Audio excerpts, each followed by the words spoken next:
Okay, well, There it's should be a 12:05, chat. so I am going to get us started. We have what I would call critical mass. Um, what I will ask you to do is put your name and your connection to this space in the chat box. This is going to be a space where everyone gets a chance to talk. So first things first, I do just really want to thank every one of you for coming today and taking some of your time to meet with us. I'm really excited about all of the work I've been hearing about different people doing, and I thought it was time to get folks together. So again, this is being recorded and transcribed by us at the WSDA, and Bailey Hirschberg is also recording and transcribing this, I believe, for the Cannabis Observer. So just letting you all know that. Um, so what this is a meet and greet, lunch and learn. What that means is that you can keep your screen on and meet people. And if you chew on a sandwich, that is just fine because it's a lunch and learn. So sandwich chewing is approved in this meeting space. What this is not a lobbying space. This is a space for you to network, to connect, to learn from one another, and for you to create connections that you can utilize outside of this room.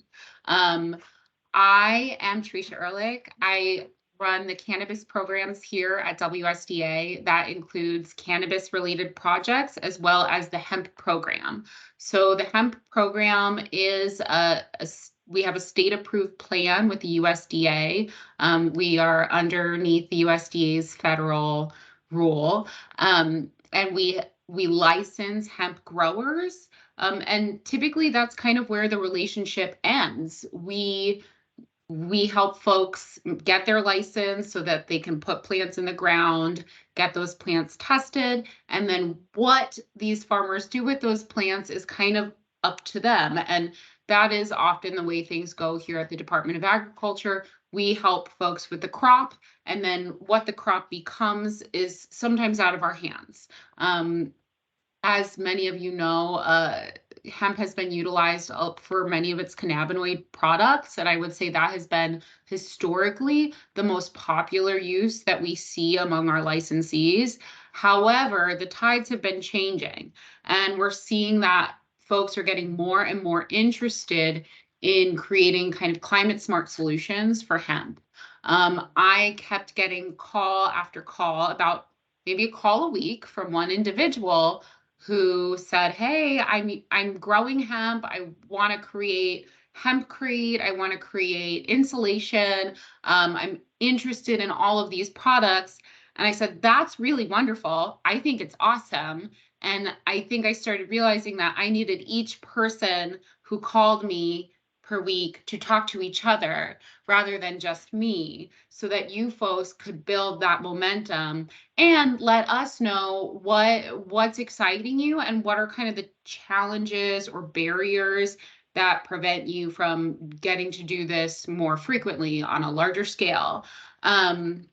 And so I did want to start it off because we do have some folks who are really active in this space, by giving them an opportunity to share what they do. Because I will say, I know that some people are probably in this meeting just because they are purely curious and they might not know what hempcrete is or what hemp insulation is or what is even going on in this space.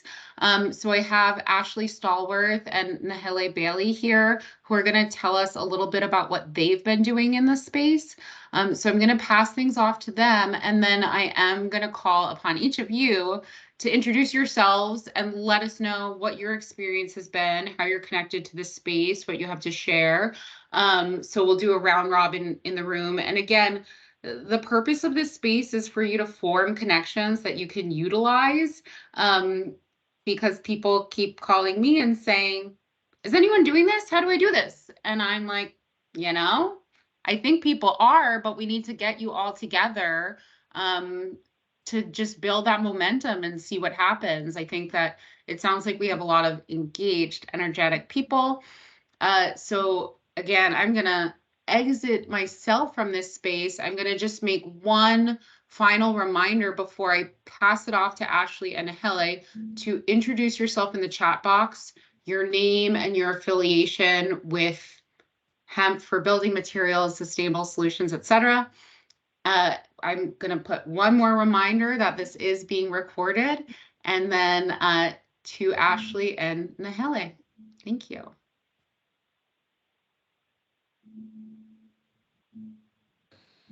Thank you, Tricia. Super, super appreciate it. It's already, by the looks of things, a lot of individuals on this call have been making impact for a long time. So I want to first say thank you for the opportunity to be able to engage and to be able to do great things for Washingtonians, right, where we can lead, potentially push stuff out nationally. Myself and Nahele, we thankfully have been hemping here in the state for quite a while. We tried to get it going in 2016, and once 2018 really kicked in, we focused a lot of time, energy, and economics towards figuring out how to be able to process and grow these commodities into industrial inputs, right? So we can resurrect natural, clean-based green building solutions. So we really come today to be able to answer questions as well as to share out, openly to Washingtonians and fellow hempers that we have processing capability in the state. Right, we have the opportunity to leverage climate smart commodities for the right types of projects, right, for environmental and social justice, but as well as to improve, living quality for all people, right? So if we can answer anything, like I said, just really here to leverage a lot of the work that's already been done, right, in the state, because we have projects we can point to, right, from people leading the charge, as well as, be able to shoulder some of that that needed help, right, as well as energy to be able to make sure that we can move this to the next phase of development, like in any other industry, right? We're just really, really excited about the opportunities to bring straight solutions for the state of Washington.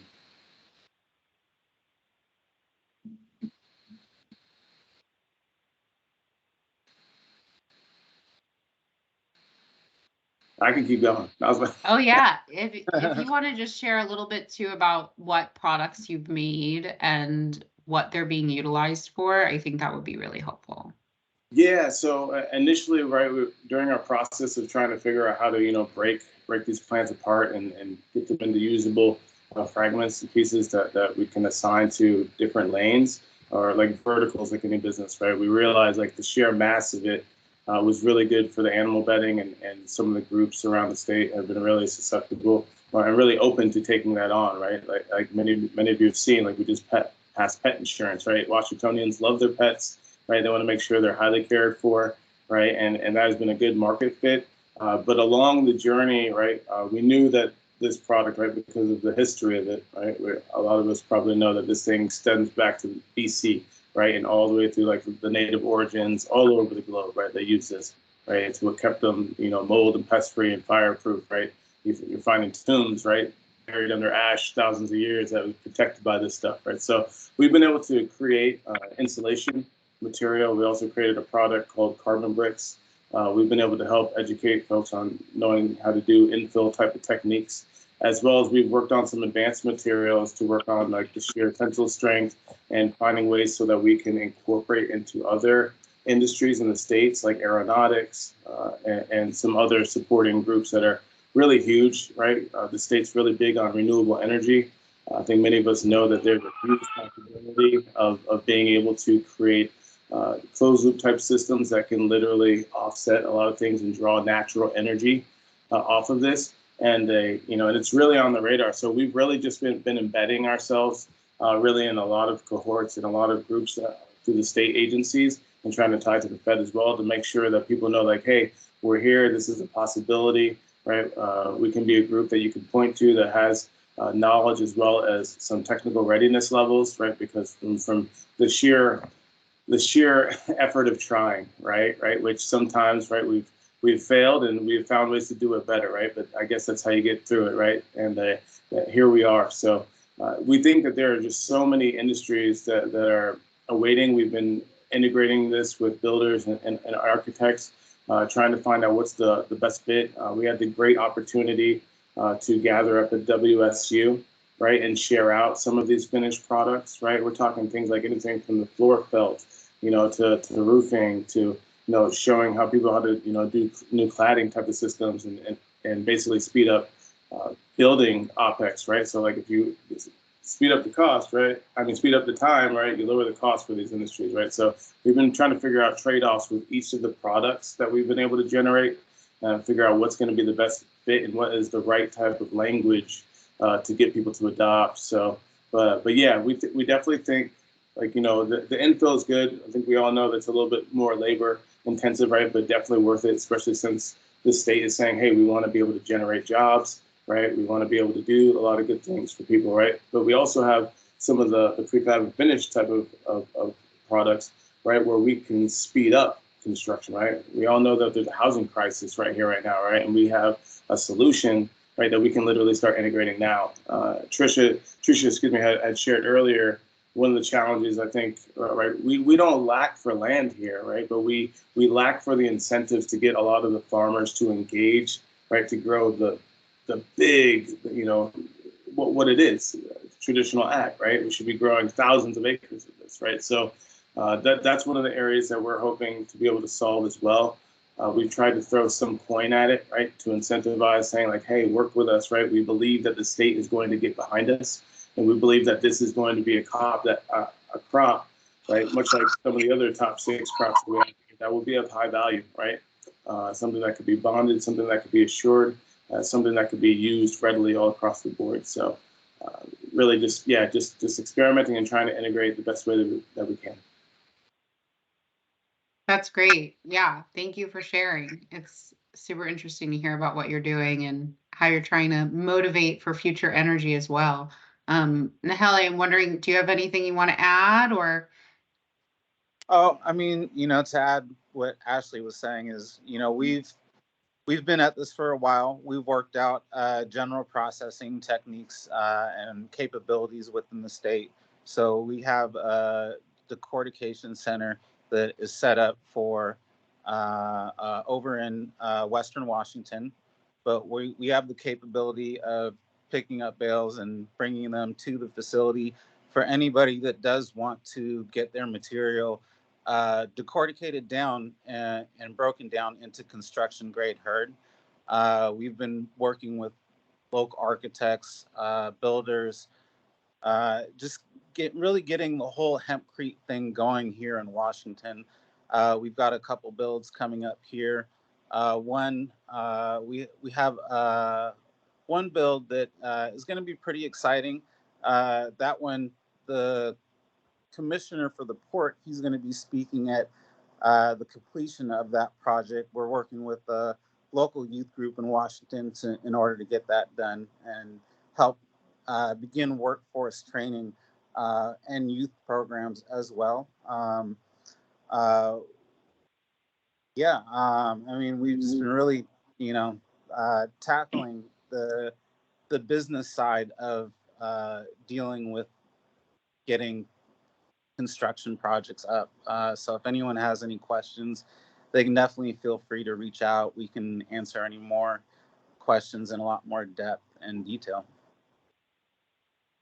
Great. And I'm realizing that it would be probably great if everyone could enter their email addresses into the chat box. So that will give you a way of connecting with one another as we move forward after this meeting. And so I just really want to thank Ashley and Naheli. They are a business that I was able to get a little insight into during a trip to WSU.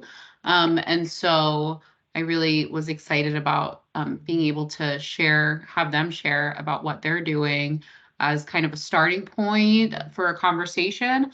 And now I'm just going to go kind of in chat box order to have folks introduce themselves. So Bailey, you are the first person in the chat box. If you could just introduce yourself to the group, that would be great.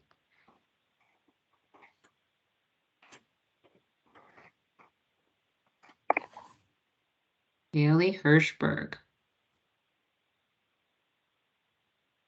He may be busy recording for later. Okay. We heard from Naheli. Bonnie Joe, would you like to introduce yourself? Hello, everybody. I'm Bonnie Joe Peterson. I'm the Executive Director of the Industrial Hemp Association of Washington. And so do you want me to go further, or just am I just introducing myself? You can talk about any interest you might have for hemp for building materials. Okay, I just wanted to make sure that, you know, it wasn't around and then come back. Okay, sorry. So hello, everybody. I am definitely interested in all things hemp, really. And when it comes to the building materials, that's where I kind of really got started close to 30 years ago, well, 30 years ago. Really going around trying to convince the timber industry that we could have composite materials. They're losing jobs in the mills at the same time that the fishing industry was taking a hit. And I saw a need and an opening, you know, for many environmental issues. I had, you know, kind of been raised learning about hemp, put it that way, and what it was used for, you know, pre prohibition. So right now, you know, just really excited about all the things that Ashley and Haley are doing, and all the other, there's many other projects that have been going on in the state that go alongside, and you know, what equipment is out there already that exists in the building industry, in other industries that we can utilize rather than, you know, having to reinvent the wheel. But at the same time, you know, really, and I'm sure David Gang will talk about some of this, as well as Doug. But so I won't take, you know, all, you know, all those pieces of the puzzle that are going on too far, so they can cover some of that. But really simply, it's still figuring out what varieties grow the best here for what end use, and then how those should be processed. So again, you know, what was mentioned, Haley mentioned, Forest Concepts, their processing and such that they have, that's, you know, they decorticate in, you know, different ways, and multiple people have sought out Forest Concepts. They were early on, and excuse me, a member of the Industrial Hemp Association of Washington. And so they've brought so much to the table, and I'm just so excited that people are getting a hold of them and getting to that piece, and then what they bring to the table. I wish, you know, we'd get Jim Dooley, some of the engineers on here later, you know. But so anyway, there's just so many options, and so everything from the hemp to the fiber board, 3D printing, but really figure still we, And I'm you know, hearing that, I'm sorry, I'm just going to interrupt for a second, because I'm hearing that there's some background noise. If folks could put themselves on mute if they're not speaking, I can also work to mute everyone. Let's see. Okay, it looks like the background noise is gone, so you can proceed, Bonnie Jo. Oh, I was just going to kind of wrap up there, and I'm available for questions. And all of you that know me on here know that I could talk for the next 3 hours. So I want to hear what everybody else has to say. Great. So we're going to move on to Sunita. Sunita, are you still with us here? Hi, everybody. Good afternoon. My name is Sunita, she, her, hers. I'd like to acknowledge the land and the labor of the Coast Salish and Indigenous populations here in the Pacific Northwest, including the Laktamish or Lummi people that I work and live on. I'm here because I love Pam, and I've been following her since I could remember.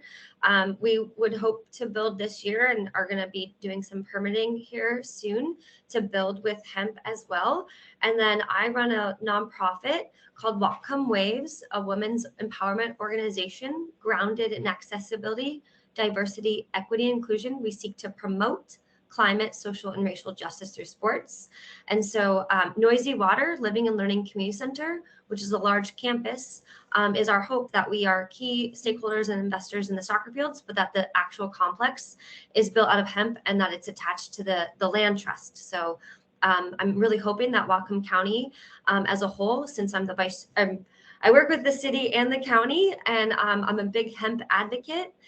We're regenerative agriculture practitioners, and so we hope to also grow hemp. And my partner is working with the Colshan Carbon Trust. So they're doing a little bit of like biochar down in Skagit. And my hope and what my role is at Skagit Valley College on the Sustainability Committee is to help to adapt a clean manufacturing center at Skagit Valley College. And I also have talked to BTC, or Bellingham Technical College. And again, here, I'm just here to learn, listen, and then lean in so that I can help support a new land trust built with sustainable housing using Swiftwater, Lynn Brewer's kind of spoken hub model that she has given out a lot and is trying to get the state and Department of Commerce down in Kittitas County. So, and then Ashley, good to see you. Thanks for your time and energy for the phone call. So again, I'm just here to listen, learn, and then use my networks of thousands of people here in Whatcom County and Skagit now to learn a little bit more about hemp and tie it to agrotourism, farming in the beautiful rich valley of Skagit and here in Whatcom County. Thank you for listening, and I appreciate all of your time and energy. Thank you, Sunita. Nice to see you. I don't know if you can say in person about these meetings, but more in person than on the phone. And next we have Camille. Good to see you again, Camille. You too. Thanks for hosting this. It's awesome. So I am currently a student in Pullman, Washington, and I study plant pathogens and the insects that spread them. And so I also co-own a crop consulting company. So any growers that want help with any pests or diseases, let me know. And I'm really excited that we're moving this industry forward, and I'm excited to be part of this. So thanks. That's all I got. Short and sweet. Awesome. Great. And then, well, since Ashley spoke, we'll move on to Pamela Bosch. Pam. Hello. Where to start? So I have actually built a house out of hemp. It's a 3,200 square foot house. It's fully permitted. I believe it's the first one on the West Coast. I had to be self-financing in order to do this because, you know, nobody knew about it. I traveled to Europe to learn from the people that were building, and it just became my passion because I'm also a grandmother, and I'm very concerned that we are not adapting to climate change fast enough. And this is really, hemp really offers us in just the building industry, but also in many other interconnected areas, regenerative agriculture, biochar. In so many ways, we could accelerate our response to carbon capture if we took this seriously. But on a practical level, as I try to, you know, interest people and show people, come and study this model, come and see what's possible. Don't believe that it's 20 to 30% more expensive, because my experience is it's 20 to 30% less expensive. And in fact, I'm working with the Latino farmers and ranchers in the San Joaquin Valley, and we're demonstrating that we can build houses that farm workers can own. So, I mean, hemp is the leg that's allowed us to cross all these social justice issues, ownership issues, and so on. So what I've learned is that the biggest obstacle to being able to solve our real life-threatening problems are maintaining the status quo. Like, disruption is a very difficult thing to do.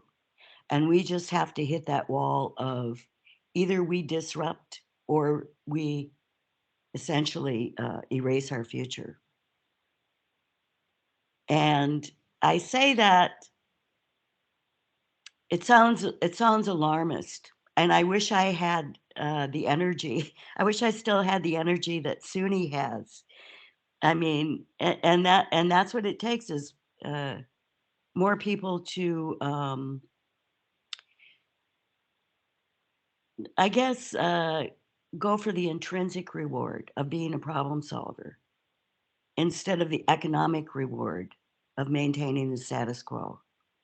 And I'm really, I know nothing about the processing people in Washington. I'd love to visit that facility and share what I've learned. I formed a nonprofit. I'm not fully registered.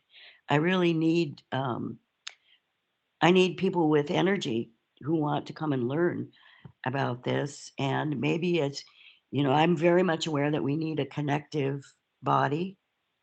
And so maybe if the word gets out, this nonprofit called Highland Hemp House could be there to connect people. But I can't do it myself. I'm having difficulty, even though I have international support. I have people who know how to build. For instance, Monica Broomer builds with clay and hemp in dry places. There's so much that we can use this bioaggregate filler to do that. We just have to make the connections. It's great. And I'm hoping that this space can be a starting point for some of those connections. Certainly. It's great to have you here. Thank you, Pam. I see that Jared was maybe hopping off the call. Let's see. Yes, he is gone. Is it Etienne at TNA? I may be butchering your name. ATN, that's right. Hello, everybody. Yeah, so my name's ATN. I'm working on starting like a cooperative for farmers in Washington State. So not only looking at cannabis, hemp, but fungi and other farm crops. And just kind of going for a cooperative model. It seems that a lot of farmers, small farmers these days, are struggling, and a good way for economies of scale and whatnot is maybe through democratically owned cooperatives. And so, yeah, definitely have a lot of interest in the hemp space, and just here to network and connect with people and promote education about, you know, farming and cooperatives and hemp as well. So yeah, pleased to meet everybody, and yeah, hopefully working together. Thank you so much. And I see we have Dr. Gang, David Gang from WSU. Hi, can you see me okay? Hear me? Yeah. There we go. Hi, Tricia. Thanks for organizing this. Really appreciate it. It's a great idea to get everybody together. As some of you know, Washington State University's only recently been able to get engaged in the hemp area, hemp arena, only after the 2018 Farm Bill. Before that, we were basically, it was either prohibited or too many hurdles put up in our way to be able to do anything. So we're very excited that the world has changed in our area and we can actually work in this area. I've been working with many of the people that have already talked. Not everybody. Love to learn more and get to know everybody here on the call. Our mission as what's called Land Grant University, we have a mission to support the ag industry as well as the broader citizenship of the state, do what we can to support the economic growth as well as the well-being of all of the citizens in the state. And we think that hemp has a great opportunity to help with that. A lot of what we're doing is being engaged in variety trials, like what my other colleagues here at the university do with other crops like wheat and potatoes, etc. There's a national effort in that direction. We're part of those, both on the essential oil types of hemp, but also, especially for this call, we're very, very interested in the fiber and grain types of hemp and how those can be used for all kinds of building materials. We have a couple of people at the university that are working with the hemp seed oil to produce adhesives, epoxies, other things naturally based instead of petroleum-based glues and resins. It's all from hemp. They're working with companies in our region to make products from these compounds. Everybody's very interested and excited about what we can do with the fiber. And there's many opportunities I see in this area for us. There's challenges right now. The current legislative situation and legal framework we're dealing with is still a little bit uncertain in general for hemp, but I think for the fiber hemp future, that's very, very bright. It's going to take us a little while to get to where we need to be, but we're heading in the right direction. And listening to Ashley and Haley talk about what they're doing and the processing, I think for some of you maybe that's kind of new. That's brand new news. It's very exciting to see that happen. 4 years ago, there was one processing facility in the U.S. that was IND Hemp up in Montana, and now there's 20 such facilities around the U.S. The one in the west side of Washington is the first one in our state. So having this grow up and start to happen is really exciting. We need to have those kind of facilities. That's, I think, the big hurdle. We know that hemp can grow well in the region. A lot of people have tried it out, not as many as we would like to see, but the evidence is really clear that hemp grows really well in our area. And we're going to see, and there's a lot of interest in products we can build with it. It's that middle step. How do you process it? And having facilities to do that, that's kind of like the biggest challenge we have right now, but it's not an insurmountable one. I think we have enough grower interest, enough downstream interest. Those kind of facilities are going to grow up. We're going to see those appearing. Yeah, Bonnie Jo's popping up Forest Concepts, and I'm working. Bonnie Jo already mentioned me. I'm going to refer back to her as well. We've been working closely with her for many years now in all of these trials. She's our very close partner in all of these efforts, and it's been a great opportunity, and I think a great benefit to our efforts to be working closely with industry people in this regards. And I think the university research side and the industry development side, if we all work together, we're going to see this industry grow a lot faster within the state. And I see many opportunities, and please reach out to me if you don't know me yet, haven't had a chance to talk to me. I'll try to reach out to as many of you as I can as well. There's many opportunities. I'd love to get to know what you're doing and see how we can make connections and what we can do from the university side to help support what you're trying to do.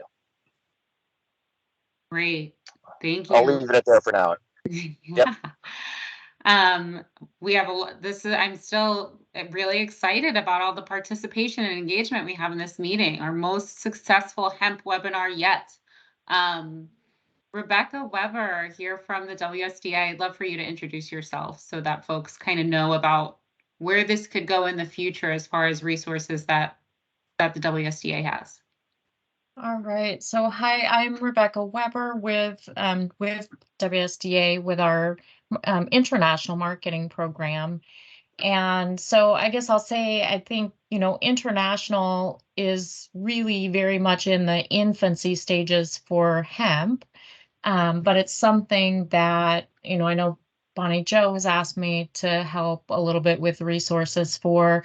Our program really is focused on helping with export assistance and, helping companies get information about what's happening in the overseas market, what the requirements are for products to be sold overseas. On hemp, we are looking at this from the perspective of not so much what are the U.S. requirements, because there aren't really like export certification, export requirements, that kind of thing. It's really the focus of what are the import requirements, what does the country on the other side require, what do they need for documentation, those kinds of things. So again, it's very much in the early stages, and for Europe, for instance, they have a lower THC threshold that's required. They're 0.2%, where we're 0.3.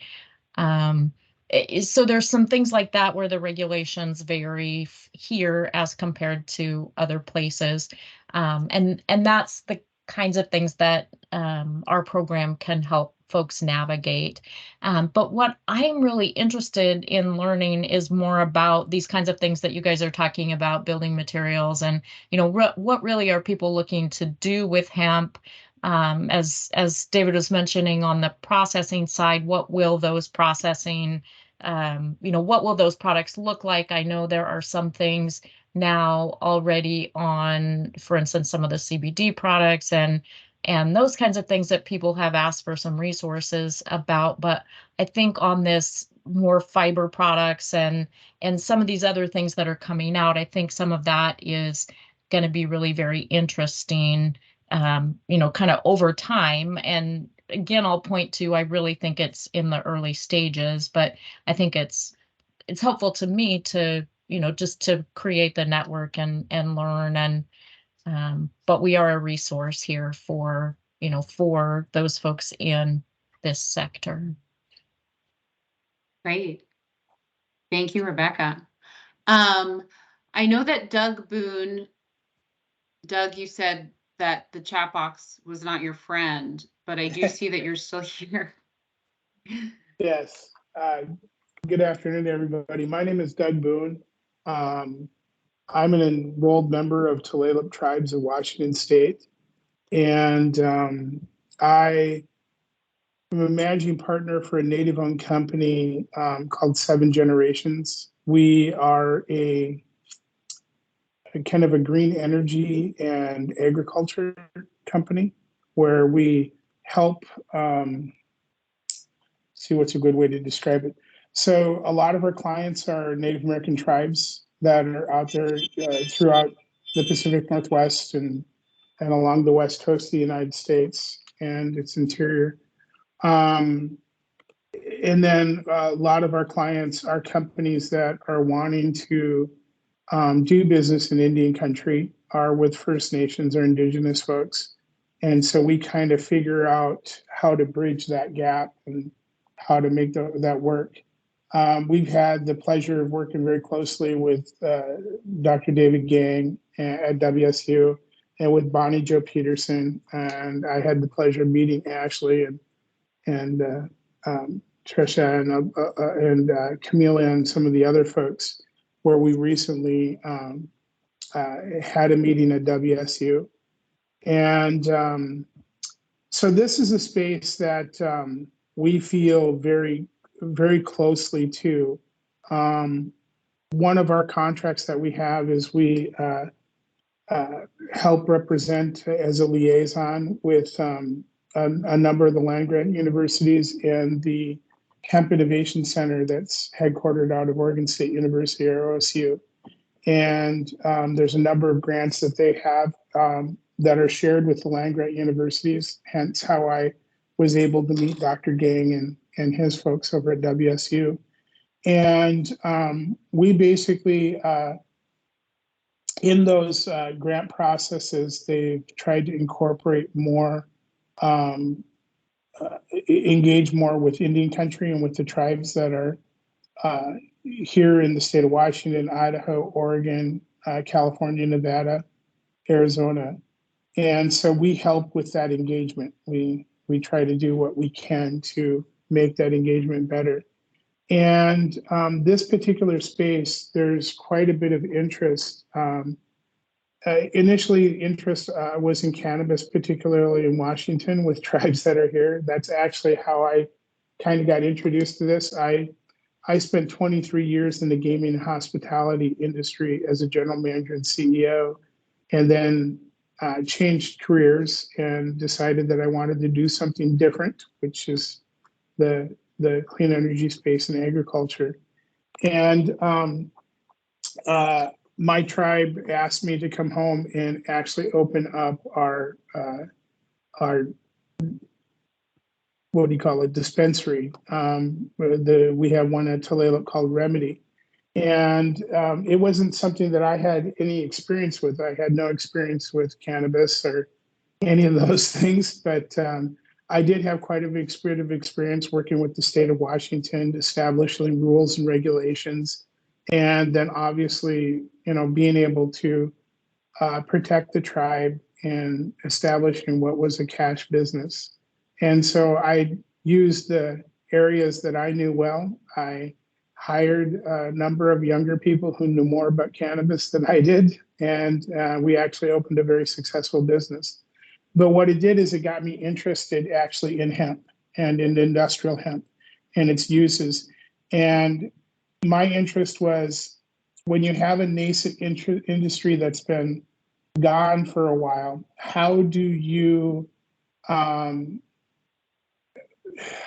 carve out a space for Indian country that they can share in what's being restarted? And also in looking at this as a layman's point of view, there are a number of tribes. There are more tribes that are rural than there are tribes that are urban. And although I come from an urban tribe that has a very small reservation and not very much of a land footprint, there are a number of tribes that are in the state of Washington, Oregon, Idaho, Montana, even down into California, Nevada, and Arizona, that have very large land footprints. And this is something that could proliferate and could have its space in Indian country. And so I wanted to look at how could we help this industry grow, and how could we carve out that space for Indian country that they could share in that. And so that's kind of what I've been working on. And I have to say that there is a lot of interest in this area, as I had shared with Ashley and Holly and the folks that were over there. Within tribes, we, particularly at my tribe, one of the things that I had shared when we were over there is that we have, I think, 184 homes that have been boarded up and closed on our reservation. And we have a small population. Our tribal population is only about 5,800 people. And so that percentage of homes that have been boarded up is a lot. 50% of those homes have been closed due to remediation and problems with mold. And so finding building materials that are an alternative material to be able to build with and do those things, and ones that can be mold free and have fire protection and all those things is huge interest to Native American tribes. And so everybody's kind of following this.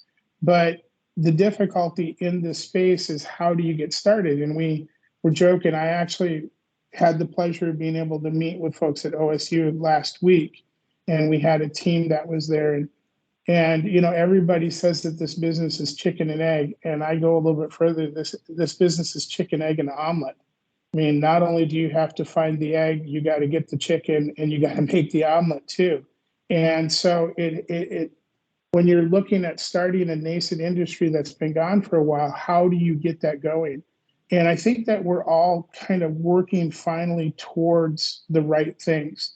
We need to have people like Ashley and other folks that have these small businesses that have this earnestness about what they do, to be involved and and make that change.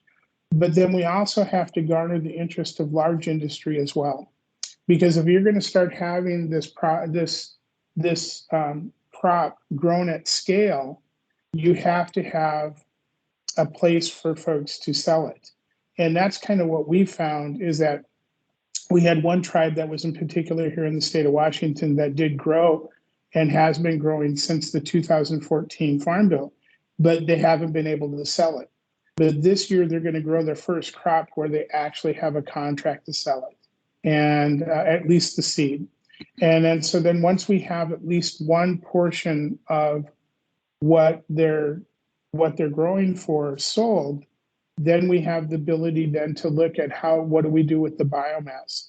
And that's what's really interesting about hemp, is hemp, we call it the new buffalo in Indian country, but it truly is, because you can use the entire plant and it has so many uses that you can go towards with it.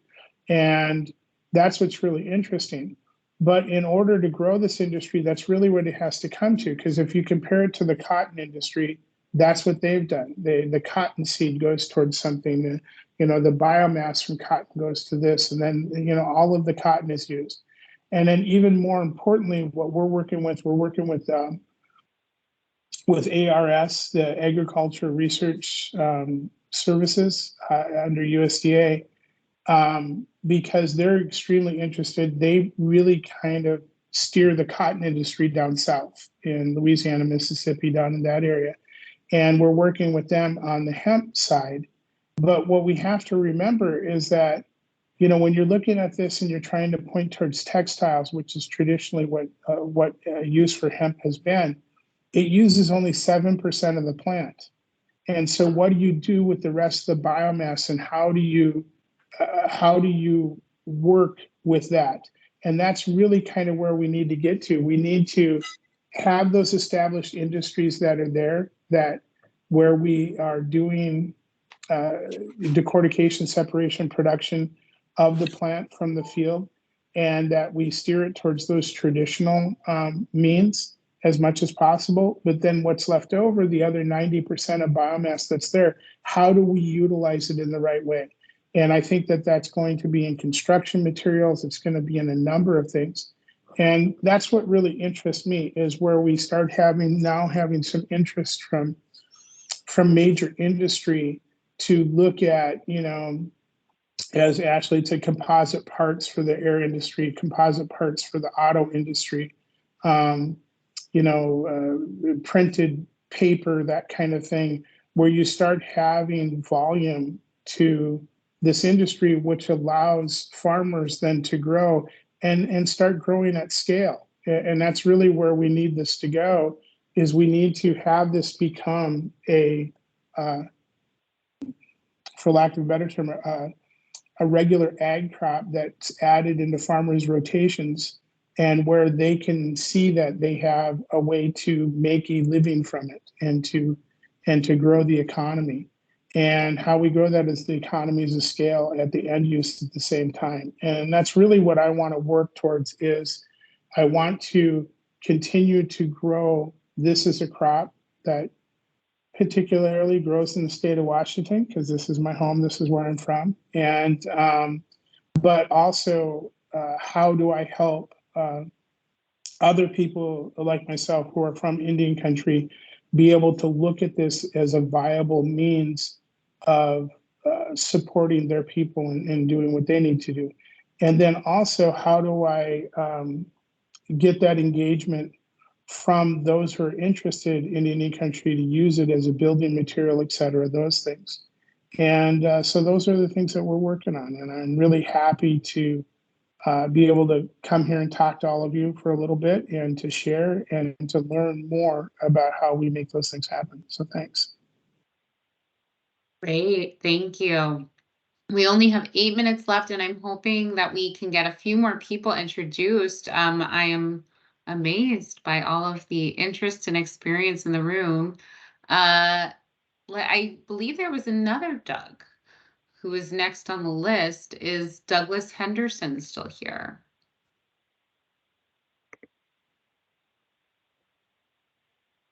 Maybe, possibly. Give it a minute. And again, I was looking for everyone to share their name in the chat box, and then we can go around the room. I also know we have some folks who are on the we're on the call by phone. I believe Rochelle Wheeler is among them. Is anyone on the phone looking to introduce themselves? I'm on the phone, Rochelle Wheeler. Can you hear me? Yeah. Oh, okay. I wasn't sure I had my mute button. Well, yes, thank you. I actually live in Newport, Washington, so I'm on the east side of Washington, and I'm looking to build my home with hemp. And I have tried a little bit of growing practices for the last couple of years with my first license, and stripped it and did it all myself, tried to break it down.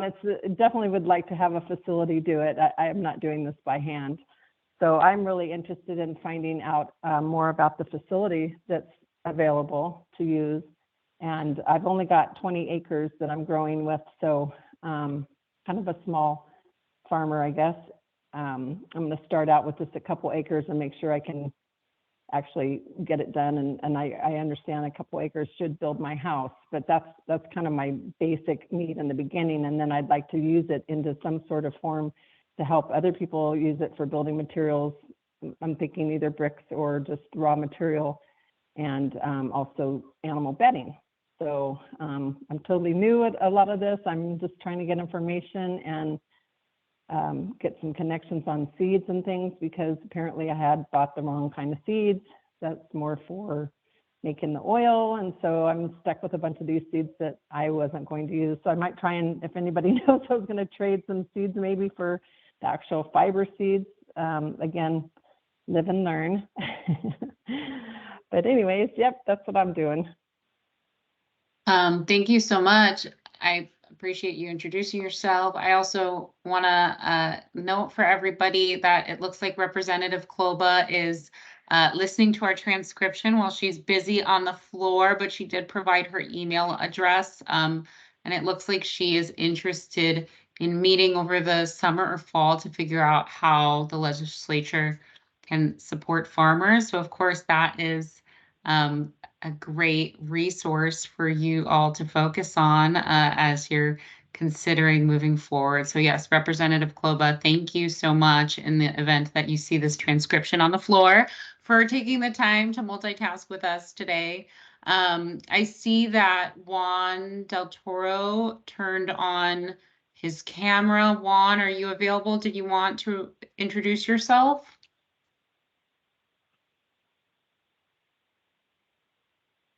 Maybe not.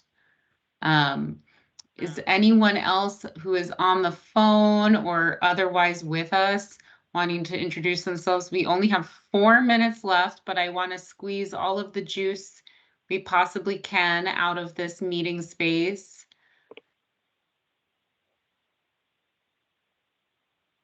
Okay. Well, oh, it looks like Juan lost his connection. I'm just admitting him back in. Juan, are you with us? Have you gotten back, Juan? Okay. Well, we only have 3 minutes left of this meeting space, but I will say I'm completely amazed. It looks like we have an incredible amount of experience, a ton of knowledge, a ton of energy, a lot of really brilliant entrepreneurial people in this room with some big ideas who are already working on things, who have already accomplished things. So I'm pretty excited about what you all could possibly do together. And I'm excited for the possibilities of that these connections could build. So I want to, I think the power is in the people here. I am the program manager who is happy to listen to what your challenges are and be the connective tissue that you may need throughout your process and deciding what this industry looks like, what you need, what questions you have. But I'm really excited to see all of you connected. I hope that you utilize this chat box again to make sure your email has been dropped. If you are on the phone and you weren't able to access the chat, feel free to email hemp@agr.wa.gov. Our email address with your email, and I can try to get you in touch with folks who are connecting through this. I would love to continue to open this platform for lunch and learns, meet and greets as issues arise, as we move forward into the summer or fall. And I really want to thank you all for sharing your experiences. I think we had folks from practically every county. We had university folks, we had folks from tribes, we had folks from the city of Seattle. I am really excited about kind of the wide, for people who have built houses, people who are building materials.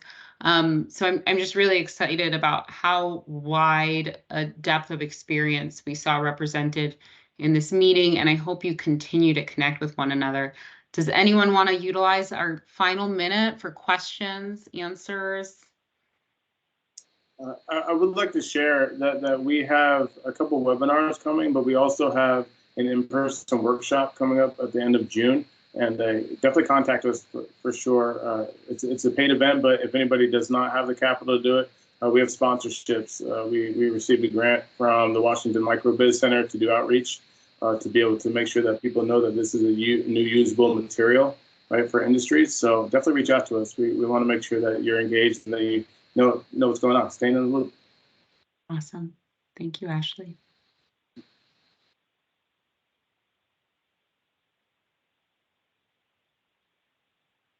I'll jump in real quick. I put in the chat WSU and OSU. They have 6 openings for paid internships for multiple different areas of hemp attached to a specific sustainable agricultural systems grant that I'm Industrial Hemp Association of Washington's partner in.